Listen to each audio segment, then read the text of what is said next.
Agad pinalitan ni Ontario Premier Doug Ford ang kanyang belt buckle at ginamit ang regalo sa kanya ni Alberta Premier Daniel Smith, simbolo ng bagong kolaborasyon sa pagitan ng dalawang probinsya sa paglagda ng isang Memorandum of Understanding.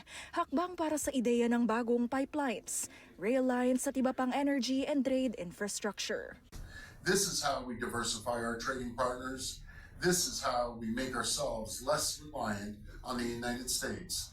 This is how we secure the future of Canada. We'll focus on supporting industry efforts to build oil and gas pipelines and refining, processing, and supply chains for energy and critical minerals between Alberta and Ontario. We'll work towards accelerating our exports across industries. And that means we're seeking to add more rail lines to increase capacity and enhance access to ports, including to sites in James Bay and Southern Ontario. Ilulunsad ng Alberta at Ontario ang isang joint feasibility study para alamin ang pinakamabuting ruta para sa economic at energy corridors. Nagagamitin din ang anilay homegrown supply chains, kabilang ang Ontario Steel. Posible ring maihatid ang Western Canadian oil and gas sa Southern Ontario refineries. At ang critical minerals, posible ring maipadala patungong Western Canada. We need to tear down the barriers and red tape that have held us back for far, far too long. Ideyang ayon sa isang ekonomista, ikabubuti ng ekonomiya. Maganda ito dahil makakapag-open up po ito ng maraming job opportunities, no, para po sa ating lahat. Halimbawa, kapag nagkaroon po ng mga proyekto na yan, lalo na sa Northern Ontario, definitely po, no, mangangailangan po ng maraming manggagawa dyan. Ano? Hindi lang po yung directly related dun sa energy sector halimbawa or sa critical mineral sector.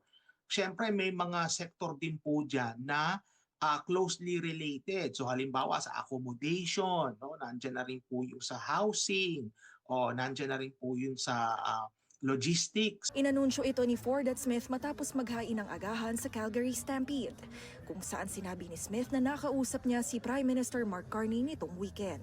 Sa Calgary, isinaad ni Carney na posibleng maging isa sa mga prioridad ng Ottawa ang pipeline na iuugnay ang Alberta at BC sa pamamagitan ng bagong batas na ipinasa ng gobyerno bago ang Canada Day.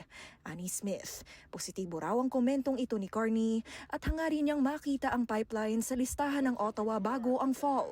Ang kinakailangan lang po natin dito is mapabilis na maipatayo itong mga proyekto na ito, mapabilis yung mga consultation para po ma-realize po at mapakinabangan po natin kaagad. Having an access to the Northwest BC coast is essential to being able to get to Asian markets, and that's the one that we hear the most enthusiasm for. So we'll work with the Prime Minister on that and hope to have some good news in that regard in a few months. Sa kasunduan, gagawin ding prioridad ng Alberta ang paggamit ng Made in Canada vehicles para sa government fleet nito bilang suporta sa Ontario auto sector, habang pagbubutihin ng Ontario ang presensya ng Alberta liquor products sa Ontario stores. Teresa Redula, Omni News, Toronto.